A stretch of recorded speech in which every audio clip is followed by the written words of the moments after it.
Alright, the moment you've been waiting for. Well, at least some of you anyway. So yeah, I've been picking up a lot of 45s throughout the year. And we're going to take a look at what I've got. A lot of this is 60 stuff.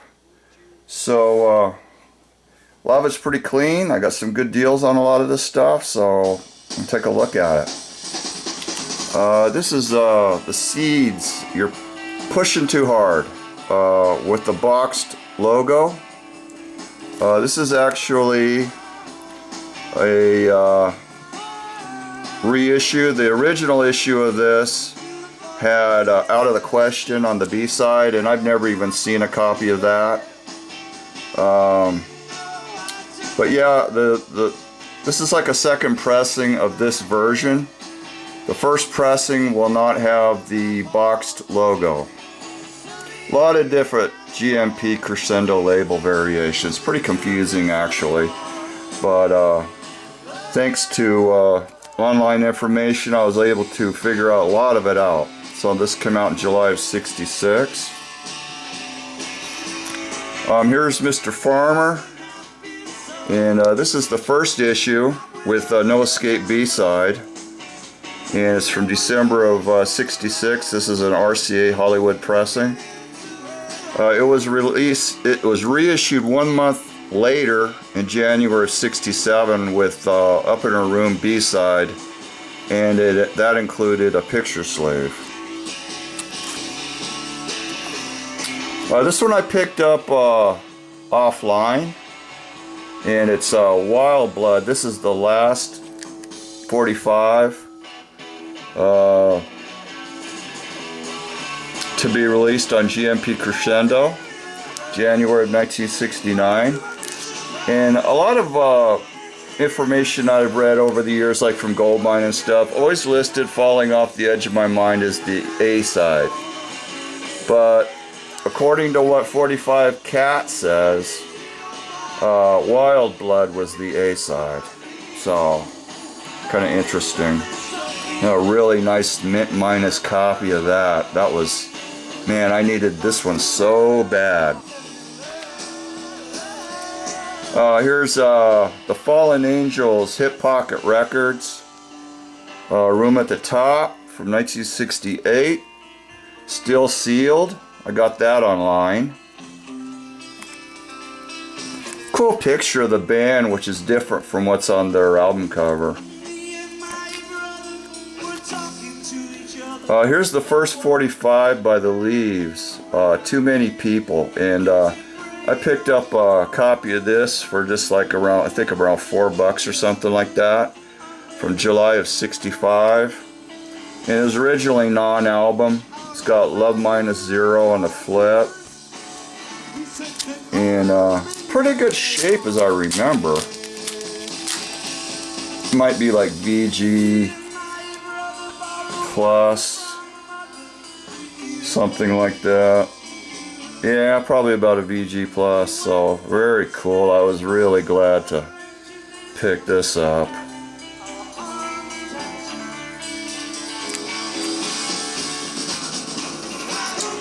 I Need Somebody, question mark, and the Mysterians, and 18, November of '66, real clean.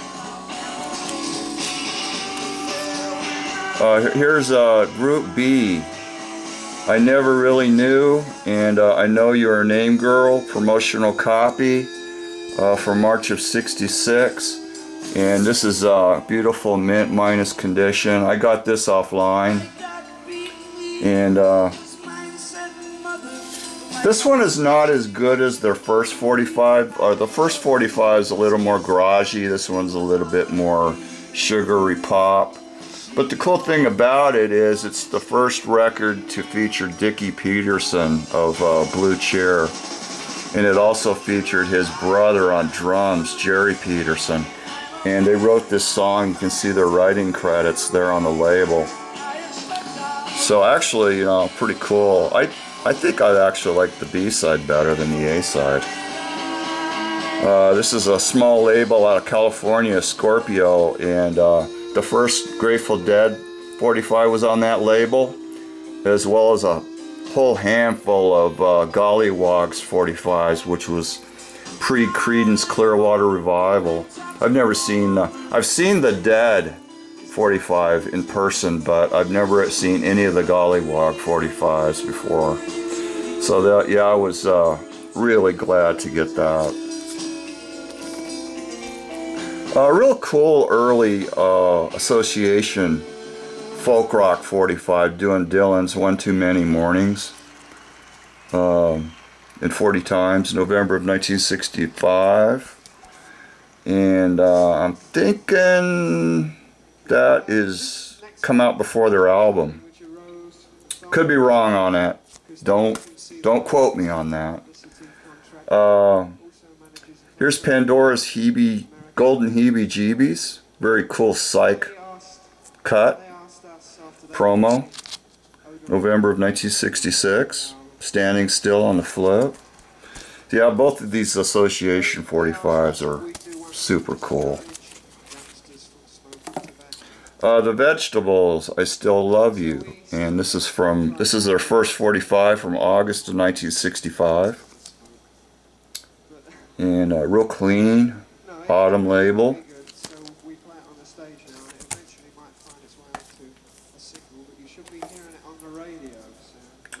Bo Brummels, this was an upgrade. I don't Talk to Strangers, nice mint minus copy.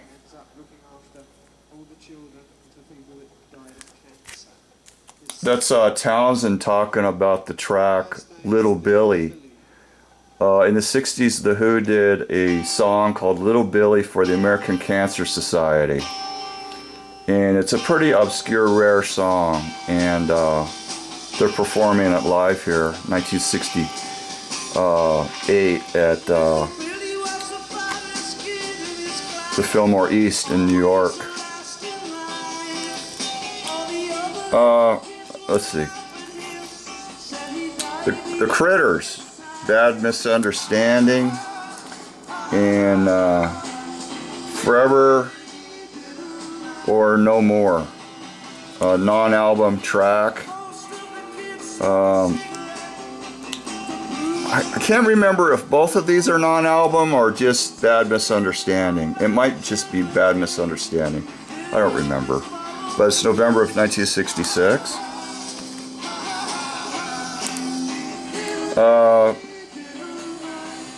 Western Union, big hit for the Five Americans.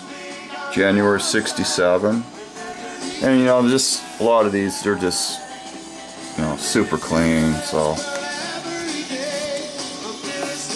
Lewis and Clark Expedition, both of these cuts are off of their album. This 45 did have a picture slave, August of 67. This one's pretty cool, and it's Country Joe and the Fish, Janis. And Country Joe wrote that for Janis Joplin. And I guess they were dating at one time. I think he wrote Grace for Grace Slick too. So this is pretty cool. This is from October of 1967, and you just never see Country Joe and the Fish 45s.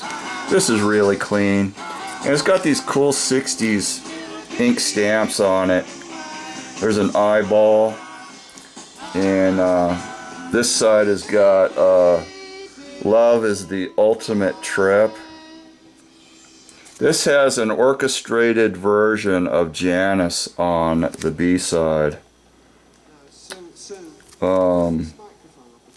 Orchestra conducted by Country Joe.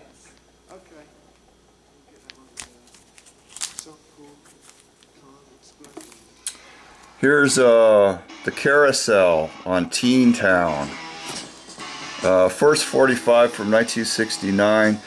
This is good garagey pop rock. Kind of an obscurity, and picked it up real clean shape. So can't recall any history of it offhand, but I'm sure I probably did investigate it.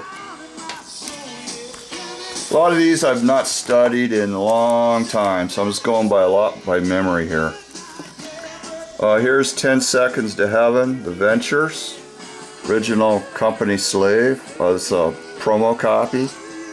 July 1965. Old style. This is the old style Dalton label. They were probably using up some old labels. Okay. Here's a good B.B. King 45 on Kent. White label promo. The Worst Thing in My Life from December of 1964. B.B. King released a lot of 45s in the 50s and 60s, but you just never see them. At least I don't.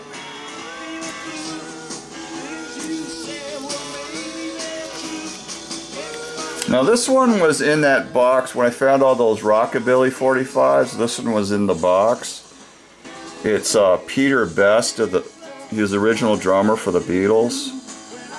Boys, and Kansas City. And it's from November of 1965. And this one did have a picture sleeve. It's pretty rough, but it plays good on my Crosley Cruiser. So that's actually a really good version of Boys. Yeah, we're into some British stuff now. Here's original Rolling Stones 19th Nervous Breakdown, the correct company sleeve. February 4th, 1966.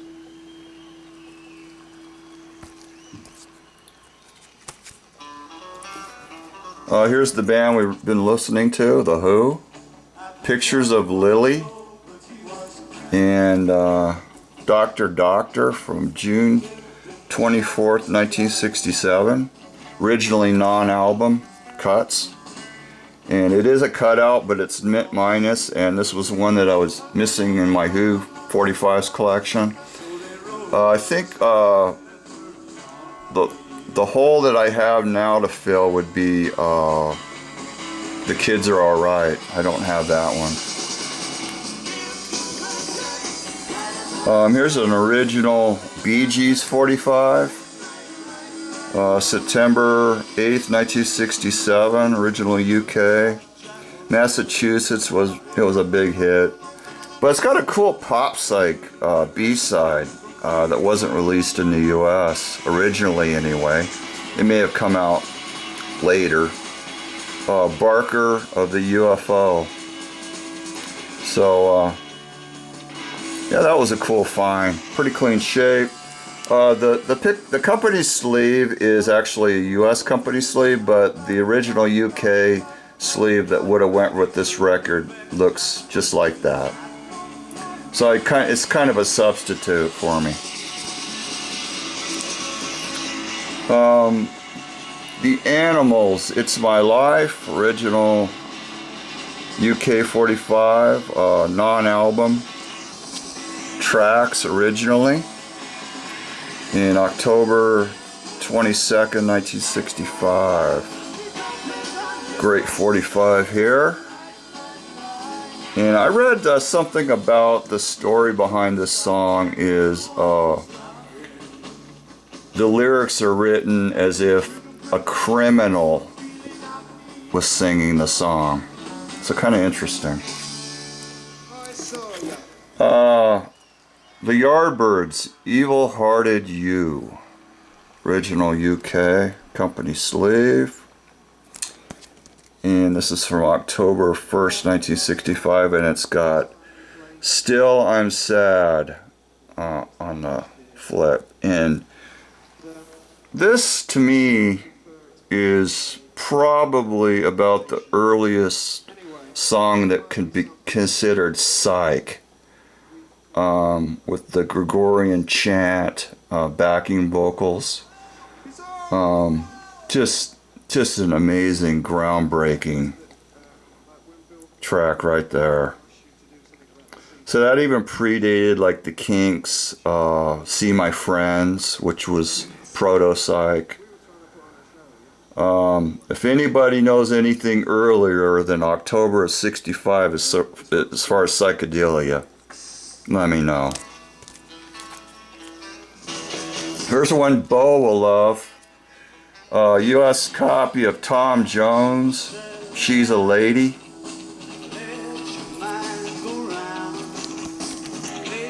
January of 1971. Real clean. Got My Way on the flip side. I just really liked that sleeve because it doesn't have his picture on it. It's this really cool graphics, and it was like really cheap, so in great shape. So I just couldn't leave it. Very cool.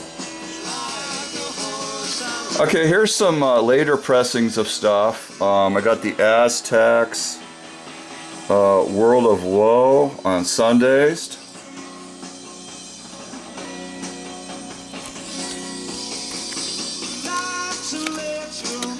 Here's some Norton Sandy 45s. They're all stamped Sandy, and if I'd see, I got these out of the bin, and if I had seen them in the bin, I wouldn't have known what they were. But according to according to Dead Wax 66, they're from Hurricane Sandy. You know, the Norton warehouse got damaged and it was totally flooded, and you know, a lot of their stock got ruined, so that's why they all have like label damage. So Norton put out bundles of 10, I think, and sold them as a package. So pretty historical, and they stamped them with Sandy.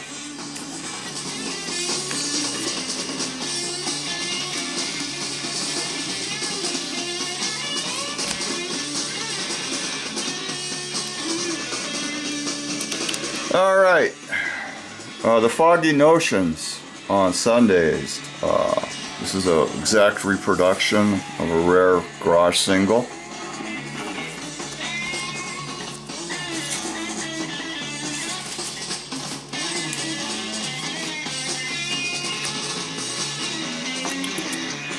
The Kinks, You Really Got Me, and Milk Cow Blues recorded live, Twickenham Television Studios. Now this was a Record Store Day release in 2015, and I never saw this before. I picked it up used, so it sounds really good, and so a great find. This was put out on Sanctuary, part of their Kinks reissue series that was going on several years ago. Very cool. There's another one I got used. I bought a lot of these when they came out from this year of Record Store Day, but I did not get this one. 2016 release. So very cool. Munster, and they kind of made it look old and grungy and stainy, and so it looks vintage. This is real cool beat music, British beat music, I think. I think they were from England. Here's Grant and the Geezers. This come out 2014, but it was originally recorded in Phoenix, 1982. This is psychobilly type stuff, and so that was a cool pickup. Got that used. It's on Skull Blaster Records. Here's another little Arizona band, The Tubes, White Punks on Dope. First 45 by The Tubes with the picture sleeve. I got a white label promo copy of it. August of 1975. I'll show you what the back of the sleeve looks like.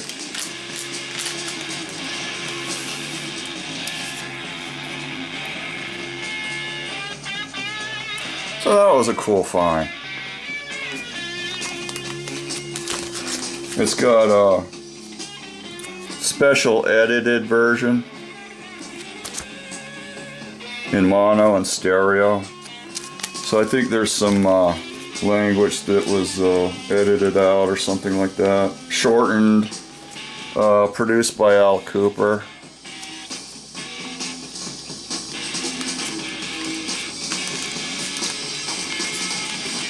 Couple more.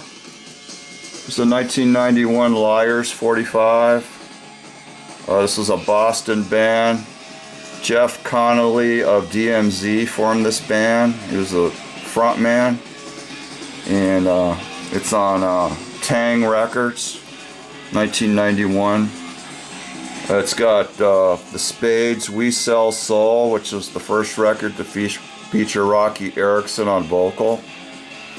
And then it's got Busybody on the flip side.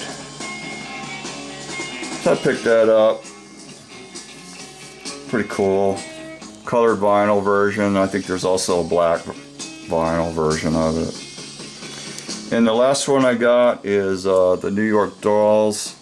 This is a promo 45 from 2006. And like a reunion thing. Pink vinyl. And it's got a track Beauty School on the B-side, which you can only get on this 7-inch 45. It wasn't commercially released, it was promo only, and you can't get it on CD.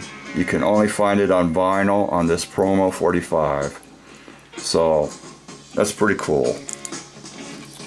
Yeah, I picked up this this cool 60s vintage box. And I got a really good price on it, so it's in great shape. I actually think there's some reproductions with this cube design on it, but this is a vintage one. Platter pack, and it had these file cards on the inside, which you find every once in a while. And you know, you come across these old vintage 45s and they've got those little numbered stickers on the labels. Well, what that is say if you had they'd give you stickers, or sometimes they'd even give you like a sheet of numbers. You'd have to cut them out and then stick them to the label with glue. But a lot of them were lick and paste type. So you take your number that they give you and you paste it on the label, and say if you had number 15 record, so what you could do is just look through the filing till you found number 15, and then you'd stick it in that slot. So pretty cool. So let's go ahead and keep those in there, because I think a lot of those got thrown out over the years. So yeah, that's gonna be it. The CD we've been listening to is The Who, Shaking All Over. This is from the 90s, European CD boot.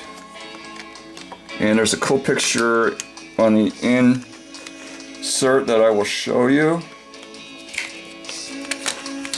if I can get it out. Come on.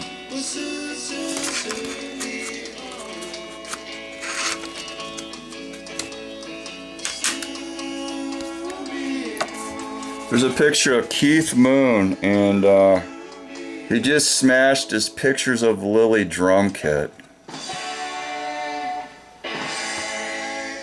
There's another picture there.